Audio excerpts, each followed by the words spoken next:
Denny's. It was the only place that was open. I had brought the Montauk book with me for some reason, even though I thought it was all just a bunch of crap. And this dude walks by in like biker gear and a big burly beard. Big guy. So, you like that stuff, huh? You like that Montauk? I said, oh my gosh, this is all a bunch of crap. He says, I used to work for Preston Nichols. What? Preston Nichols is one of the authors of the book. And I just started laughing. I said, look, there's no way that you worked at Montauk, because Montauk is a joke. It's fake. Well, he kept on talking, and the next thing you know, he sat down, and we stayed up all night, and I had like scribbles all over the placemats. And, I mean, this guy, and it's a shame that he doesn't want to go public, because I'll tell you, he's got an amazing amount of information.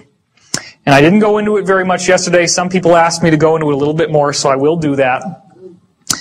You have to understand that there is a basic New World Order, an Illuminati, if you will, which is primarily run by the Rothschild family. The Rothschild means red shield, which is all kinds of esoteric symbolism we could go into, which I don't have the time for. The Rothschilds financed Stalin and the takeover of Russia, the Bolshevik Revolution, 1917. They have financed the French Revolution. They financed World War II. They financed Hitler, and they were financing the U.S. So they believe in order out of chaos. You fund both sides of a war, and whichever side wins, you got their vote, because you're their paymaster. You've given them their money. You control their financial supply, which means you can control the government. Okay? And you profit no matter what. Right. And also what happens is that the war stimulates the economy, so you get much more infrastructure and much more buildings coming out of it. That's why, for example, Ford Motor Company was building tank plants in Germany, which is why Hitler's Wehrmacht had the tanks. It was from Ford. When American bombers bombed Ford's tank plants in Germany, Ford personally repaid Hitler so he could rebuild the tank plants faster. Boeing actually was shipping, this has been documented, was shipping passenger airliners to South America, which were then sent to Africa, where they ripped the seats out and turned them into Hitler's bomber fleet. That was Boeing. These are American corporations. The whole idea of these big wars is a joke. It's a setup. It's a game that's played to play off the opposites against each other in the hopes of synthesizing a new world order where we all kind of synthesize. That's why Democrat and Republican is a joke. Okay?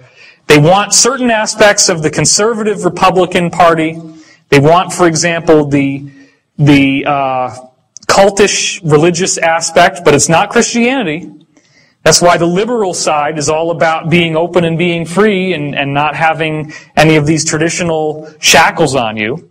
Because what they ultimately want is a racist society. They're very racist, and they're interested in a new world order which is run by a Luciferian philosophy. Now, this is very disturbing sounding stuff, but they actually believe that since they have the secret tradition that goes back to Atlantis, and that they've been persecuted for thousands and thousands of years by various people, nobody persecuted them as badly as the Roman government through the Catholic Christian Church. They were tortured, they were killed, so they came to the natural conclusion, you can understand anybody would have done this under the circumstances. What do you think they would choose? They would say, okay, whatever God these guys think is God, that's not the right one, because he's stringing us out on the rack, he's torturing us, he's killing us. Therefore, whoever the Christian church says is the bad guy is the good guy. Okay, wait a minute. Lucifer is the brightest light, the brightest angel in heaven, right? And he's the one that got tossed out of heaven. Well, maybe he got tossed out of heaven because he was too cool, right? Because everybody else in there was a bunch of corrupt shysters. Well, this is actually what the most powerful people in the world think. And they are a fundamentalist religion just like any of the others. They still believe this weird stuff. They follow these teachings. They actually buy into this, okay? So that's why it's weird, because you see these political parties that are siding with religious fundamentalist Christianity, and they actually do have a fundamentalist religion, but it's the mirror opposite. So their energy vibrates with each other, and that's why they work together so well. Don't forget, of course, that Hitler was also running on a Christian platform. And who was Hitler's main ally in World War II in Europe? Italy. Italy is the Vatican. The Pope and all that stuff was supporting Nazi Germany, okay? Because it was in the Vatican, which was in Italy, which was Mussolini. So, the reason why I'm telling you all this is not for you to have a fatalistic sense of doom. It's to also enlighten you to the fact that this is going on, that it's real, and that the Nazis were very, very proactive in rebuilding all of the ancient secrets that had been lost. Because for the first time, they had a world power government that could go out and militarily by force invade places that were being kept under lock and key with heavy guard and go in and steal the artifacts and the technologies that would allow them to rebuild their so-called master race and all this stuff that they're so into. Okay? What's that? Raiders of the Lost Ark. Raiders of the Lost Ark, exactly. So, what do you think happens when a UFO crashes in World War II and the people who financed Nazi Germany, once it collapsed, they're looking for as much technology, as much goodies as they can get their hands on. So what do you think they're going to do when these UFOs crash? They're going to want to rip out everything from those UFOs imaginable and reverse engineer it and make it into something they can use. So what's the first thing that they go for?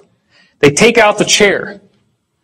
Because these UFOs, you're sitting there in the chair and you say you want to go somewhere, you meditate on it, and a vortex opens up in front of the ship and you fly through it, and you pop through a wormhole and you end up somewhere else. Okay?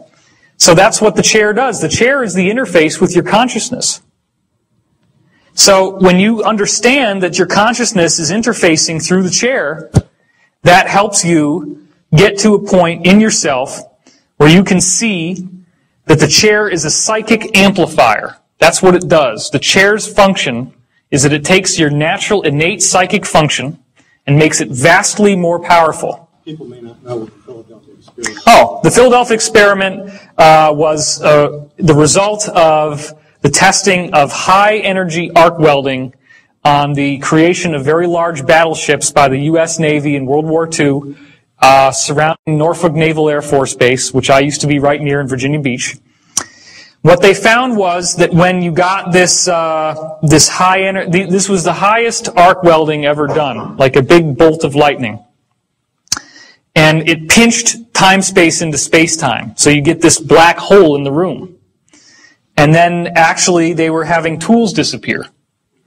So the tools never came back, and they realized there's something here we can use, and they actually designed it into something that they put on the ship in the hopes that the ship would be able to be invisible, like the tools became invisible.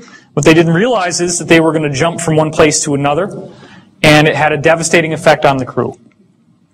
Anyway, I don't want to spend all of our time just going through this old material, so we're going to get back to the chair. We're going to get back to the point that they could actually create a wormhole with the chair, with the psychics exercising their consciousness in the chair. They had help from, apparently, ETs from Sirius in designing the chair.